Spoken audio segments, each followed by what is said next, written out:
तो मैदानात सरावाला जायचा. सराव करून त्याच मैदानाच्या बाहेर तो पाणीपुरी विकायचा. राहण्यासाठी हॉटेल परवडत नाही म्हणून त्याने अनेक रात्री मैदानाच्या जवळ असणाऱ्या तंबूत झोपून काढल्या. हा संघर्ष आहे यशस्वी जयस्वालचा. तो जयस्वाल ज्याने इंग्लंड विरोधात जोरदार फटकेबाजी केली. याच यशस्वीच्या संघर्षाविषयी आणि कामगिरीविषयी आपण आज बोलणार आहोत. नमस्कार, मी यश प्रकाश वाडेकर. तुम्ही पाहतायत सकाळ. यशस्वी जयस्वालचा क्रिकेटचा प्रवास अनेकांसाठी प्रेरणादायी आहे. आपली स्वप्न साध्य करण्यासाठीचा त्याचा संघर्ष नेहमीच उल्लेखनीय राहिला आहे. श्रीलंका दौऱ्यासाठी भारतीय अंडर-19 संघात त्याचा समावेश होताच यशस्वीबद्दलच्या चर्चा रंगू लागल्या. ज्युनियर क्रिकेटमध्ये यशस्वीने गेल्या 5 वर्षात तब्बल 49 शतके ठोकली आहेत. पण तो राष्ट्रीय संघात तेवढी चांगली कामगिरी काय करू शकत नव्हता. त्याच्या पहिल्या 2 सामन्यांमध्ये त्याने 15 आणि 1 असे फक्त रन केले होते. तर अंडर-19 आशिया कप मध्ये यशस्वीने नेपाळ विरुद्ध दुसरे शतक झळकावून चांगली सुरुवात केली. 2020 मधील अंडर-19 विश्वचषकासाठी यशस्वीने प्रत्येकाला आश्चर्यचकित करणारी कामगिरी करून दाखवली.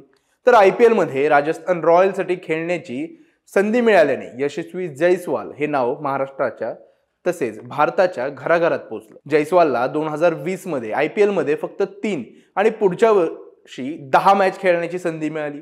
पण त्याचा परफॉर्मन्स काही एवढा चांगला नव्हता. तरीही रॉयल्सने त्याच्यावरती विश्वास ठेवला आणि मेगा निलाव होण्यापूर्वीच त्याला संघात कायम ठेवलं. त्यामुळे तो कायम ठेवला जाणार दुसरा सर्वात तरुण खेळाडू बनला. त्यानंतरच्या वर्षामध्ये जयस्वालच्या फॉर्ममध्ये सुधारणा झाली कारण त्याने डोमेस्टिक सर्किटमध्ये जोरदार धावा केल्या होत्या. तर 2023चा IPL हा जयस्वालसाठी आणखी एक चांगला पॅच होता कारण त्याने आक्रमक ओपनिंग करत बटलरवरचा दबाव कमी करून दाखवला. तर 160 पेक्षा जास्त स्ट्राईक रेटने 625 धावा केल्या. त्याने KL राहुल आणि पॅट कमिन्सचा सर्वात वेगवान 50चा विक्रमही मोडून काढला. त्याने KKR विरुद्ध फक्त 13 चेंडूत 50 धावा केल्या होत्या. तर जयस्वालने 2023 मध्ये मुंबई इंडियन्सच्या त्याच्या मूळ वानखडे स्टेडियमवरती पहिले IPL शतकही झळकावले. भारताच्या वर्ल्ड कप T20 सामन्याच्या अंतिम पराभवात वेस्ट इंडिजच्या कसोटी संघासाठी त्याला निवडलं गेलं. त्याचे पदार्पण हे उल्लेखनीय ठरलं. आंतरराष्ट्रीय क्रिकेटमधील त्याचे पहिल्या डावात 171 रन्स करत मॅन ऑफ द मॅच ठरला. जयस्वालला T20 क्रिकेटमधील संधी मिळाली. तो आशिया कपसाठी त्याची निवड करण्यात आली आणि आता इंग्लंड विरोधात टेस्ट मॅच मध्ये 233 रन केले आहेत. त्यामुळे तो पुन्हा चर्चेचा केंद्रबिंदू ठरत आहे.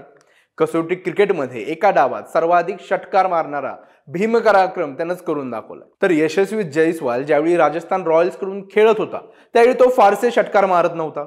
मात्र कालांतराने त्याचा गेम बदलला आणि तो आता भारताचा सर्वात आक्रमक सलामीवीर ठरत आहे. तो तिन्ही क्रिकेट फॉर्मॅटमध्ये धडाकेबाज फलंदाजी करतो. त्याच्या या ट्रान्सफॉर्मेशन मागचं राजस्थान रॉयल्सच्या एका कोचचा मोठा वाटा आहे. महाराष्ट्रातील तळेगावमध्ये एका निर्जन ठिकाणी यशस्वी जयस्वाल दिवसभर एका शॉटचा 300 वेळा मारण्याचा सराव करायचा. तसेच त्याने क्रिकेटमधील चांगल्या पॉवर गेमची कसब शिकण्यासाठी बेसबॉल कोचचे देखील मार्गदर्शन घेतले. तो आपला पॉवर गेम सुधारण्यासाठी तळहाताला फोड येईपर्यंत तासनतास सराव करत असे. यामध्ये राजस्थान रॉयल्सचे प्रशिक्षक आणि मुंबईचे माजी फलंदाज जुबेन भरूचा यांनी मोलाची भूमिका बजावली. त्यांनी यशस्वीवर घेतलेल्या कष्टामुळेच आज तो कसोटी क्रिकेटमध्ये 6ची बरसात करतोय. भरोचे यांना यशस्वीमध्ये काही विशेष गुण दिसले. तो एक प्रकारचा शॉट चांगला खेळतो हे त्यांच्या लक्षात आलं आणि जयस्वालने एकच शॉट खेळला होता आणि तो भरोच्यांचा मनातच बसला. तर भरोचा यशस्वीबद्दल बोलताना म्हणाले होते की तो भारताच्या 19 वर्षाखालील संघाकडून खेळून आला होता. मात्र IPL मधील क्रिकेट हे वेगळ्या दर्जाचे क्रिकेट आहे. तो ट्रायलसाठी आला आणि त्याचे पहिला चेंडू हा फ्लिक गेला. ही फर्स्ट इम्प्रेशन विश्वास ठेवणारा माणूस आहे. मी त्याची पुढची फलंदाजी पाहिली देखील नाही. त्याची ती सर्वस्व गाजवण्याची वृत्ती मला भावली होती. यशस्वीचा खेळ पाहता भारतीय संघातील त्याची जागा फिक्स आहे एवढं मात्र आपण म्हणू शकतो. तुम्हाला काय वाटतं? यशस्वीच्या गेम बद्दल आम्हाला कमेंट करून जरूर कळवा. तुम्ही हा व्हिडिओ यूट्यूबवरती पाहत असाल तर सकाळचं यूट्यूब चॅनल सबस्क्राईब करायला विसरू नका आणि फेसबुकवरती पाहत असाल तर लाईक आणि शेअर जरूर करा. महाराष्ट्रातील सर्व बातम्यांचे विश्वासार्ह व्यासपीठ सकाळच्या सर्व सोशल मीडिया प्लॅटफॉर्मला लाईक, फॉलो आणि सबस्क्राईब करा. तसंच सर्व नोटिफिकेशनसाठी बेल आयकॉन प्रेस करायला विसरू नका.